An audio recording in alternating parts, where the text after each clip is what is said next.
Welcome to Bealtaine Cottage, the home of goddess permaculture. These are some photographs of Bealtaine Cottage at the very beginning of what's become known as the Bealtaine Project. And this is about full restoration of Mother Earth and caretaking of the regeneration. Today I'm hoping for rain, and I'm really hoping for rain because it's been about 5 or 6 weeks since there's been any rain here. The water barrels are now empty. The spring well is very, very low. So I couldn't have a shower this morning. I just washed my hair using a few jugs of water. And so fingers crossed there'll be some rain today. It looks a wee bit hopeful. But if we don't get rain today, then the week ahead is promised to be very dry and very sunny. So let's hope there's enough rain to fill the water barrels at least. I've been starting to plant along the edges of this bank. In fact, what I'm going to do is put quite a few plants in here and add little bits of soil and compost and compost and bring it all into some kind of woodland edge. So, I planted the cotoneaster that had been in the 2 tyres. That's gone in. That seems to have taken. That's looking good. I've piled up compost and compost around it. Here, this is a lovely little tree that my eldest daughter bought me, and it's called Magnolia Susan.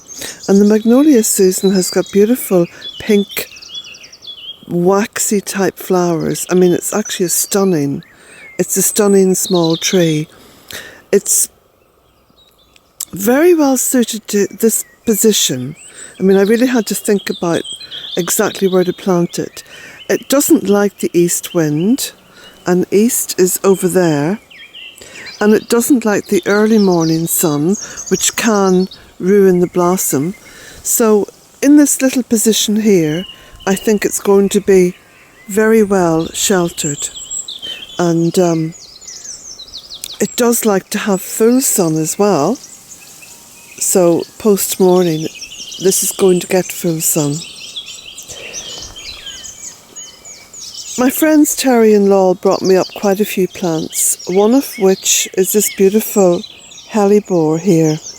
And I've planted it here again on the woodland edge because it's taking pride of place underneath this purple beech tree. And the purple beech tree, of course, will have the same colour of leaves as the flowers on this beautiful hellebore. Now this is a Daphne. And I was hoping to plant it there, but my daughter said no, because it really will do quite badly in cold winds. And she said it's too close to this laurel arch here, where the wind can come through from the east. So the advice is now to take the Daphne, which has got the sweetest smelling flowers on it, and plant it over here in one of the potager beds, because it does like to have really good drainage. So that's what I'm doing. Onwards and upwards. I'll get back to my coffee now. So my freezer, which has served me well these past 16 years, has finally given up the ghost. And everything inside it is gone and a bit stinky. Anyway, I'll have to find something else to do with my black currants, because I have been freezing them and then using them in shakes and juices and stuff like that. Well, mostly shakes. But yeah, I think this year I'm just going to be making jam and hoping for the best. So you can see out of this big box of microgreens, cut and come again, I've harvested about 1/3 Okay, it hasn't grown very tall yet. You can see how tall that is. So I've harvested 1/3, and it's given me a beautiful bowl of microgreens to add to my big salad, which I've already made indoors.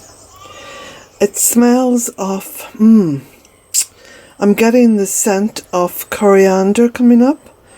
There is basil planted and sown in there as well, so there will be basil at some point. So it's beginning to look and taste. Let me just take that little bit of that. Absolutely gorgeous. So there we go. How long did that take in total? I can't remember. I think it's less than 2 weeks anyway. Big success. Microgreens. So here we are. This is my lunch. It's got red onion, potato, tomato, celery, sweet red pepper, various herbs and spices, and of course my lovely cut and come again. And it smells delicious. Really looking forward to tucking into this. Well, this is an interesting start to the week because I'm now officially out of water. I managed to do my washing again at the local outdoor laundrette, which is by the petrol station in the local village. So I've got that done. That's not a problem. I have sorted out a way of hand washing which uses the minimum of water. Again, you know, you have to be really kind of creative and inventive in days like this. So this is my outdoor system here. I have my little bar of soap down here, and I wet my hands here in this water, and then I soap them up with the soap, staying away from the clean water, which is in the barrel, what's left of it. And then to rinse, I have my little watering can and I just pour that over my hands. So that uses the minimum amount of water, and it doesn't cause any pollution at all to any of the water supplies I have. Up here then is a little tiny little towel which I'm using, and I've got they're basically face flannels, so I have a whole stock of those, so I can change those regularly. So I have a way of keeping my hands clean and making sure that they're kept washed. Now I also have visited the local well. Very fortunate to have wells here in Ireland. Every area in Ireland, every little village, every little parish, every little townland has a well. And that's spring water.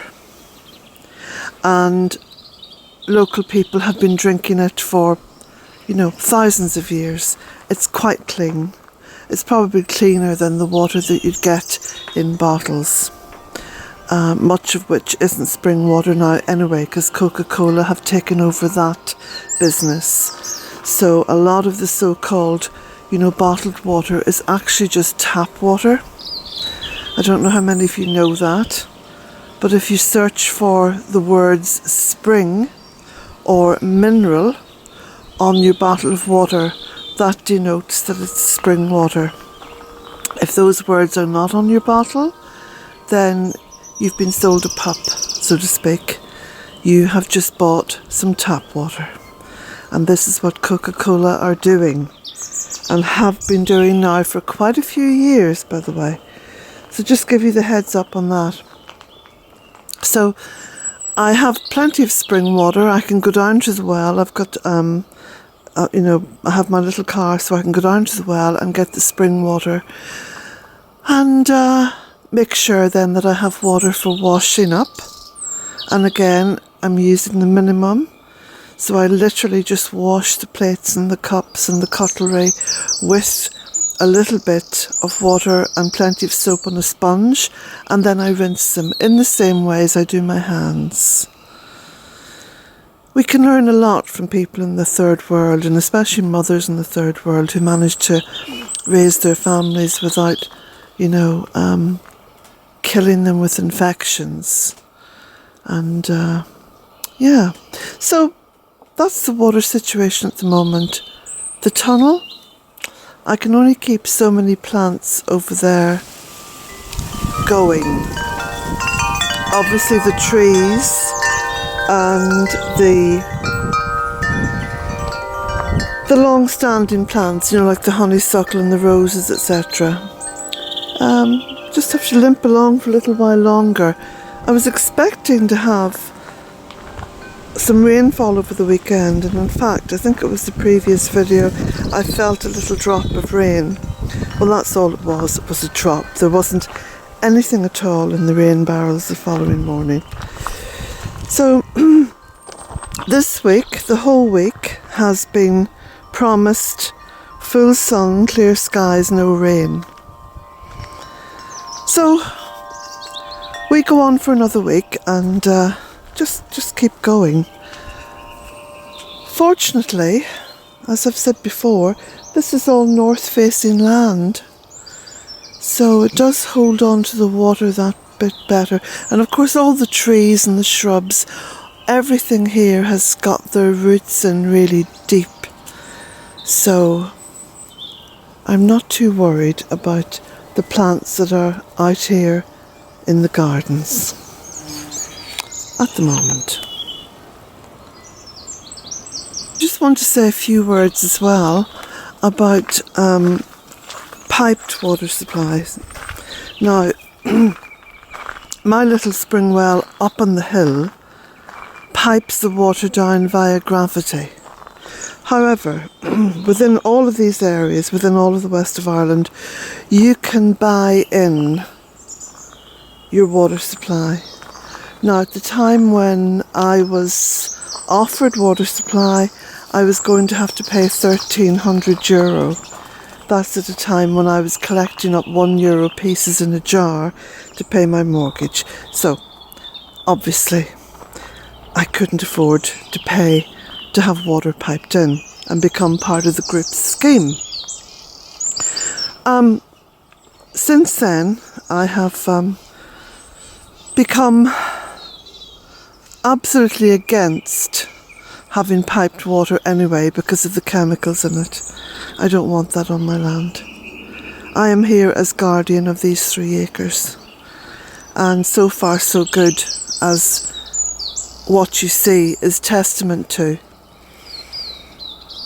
I'm not going to have chemicals brought in here. This drought, because each year we get a drought now here in the west of Ireland, lasts about 6 weeks. I plan as best I can for it. So the first 4 or 5 weeks there's hardly any impact on me. The last week or so, yeah, there is a bit of an impact. I have bought 2 more water barrels. They haven't yet been connected up. So for next year there's going to be more water, because each year I've built on the water barrels and it has alleviated most of the 6-week problem. So I can do a little bit more to help myself in that direction, which I will. But the one thing that really does help is the fact that I have a compost toilet. Because of course it's what would have been called in the past a dry closet.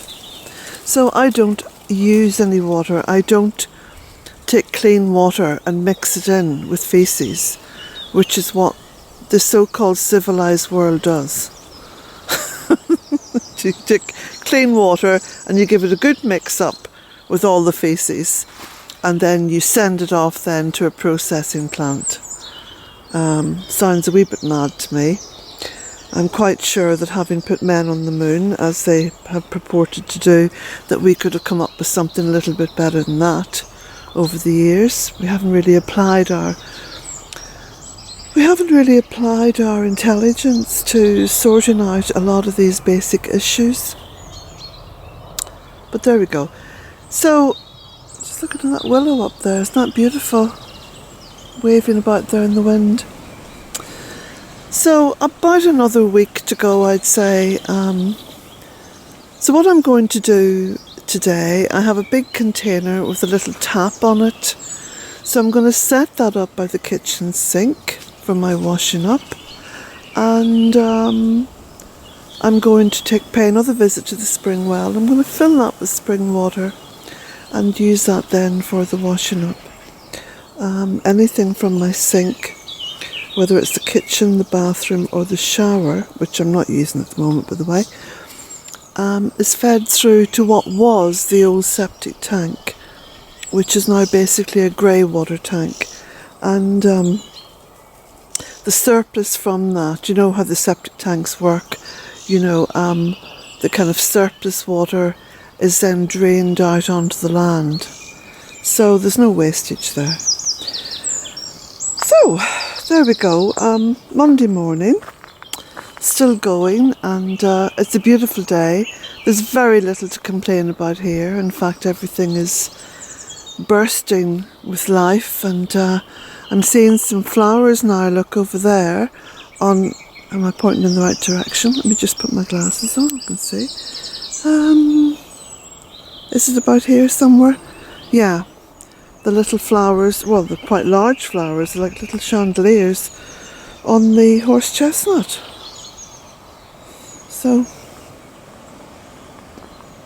it's all looking beautiful and full of promise. There's a whole corner of Aquilegia happening here, all pushing up there in the gravel. And the rose is looking splendid. I have been distributing lots and lots of the compost all around the gardens. And that, of course, has been a great food for all my plants. I'll show you my little bonsai. Sort of garden bonsai, Scots pine. I cut it like that, so it meant that I didn't have to cut it down completely, because it was so close to this green beech that I planted that has gone rather splendidly huge. It's a beautiful tree. So my little Scots pine there has taken on a rather beautiful and unusual shape. And proof, of course, that you don't have to cut trees down if they're in competition with each other. You can create, over the years, a nice little bonsai shape, which means you can keep the tree there. Oh gosh, now I think I'm going to go and make some tea. Still waiting for Tag to come and collect all these bits and pieces for his hen house and his hen run. And I still have lots of pots available for potting things on into. And my beautiful little woodland area is coming on a treat. I just think that looks so gorgeous. And the trees are coming out in blossom, and it's all good. Blessings to you all.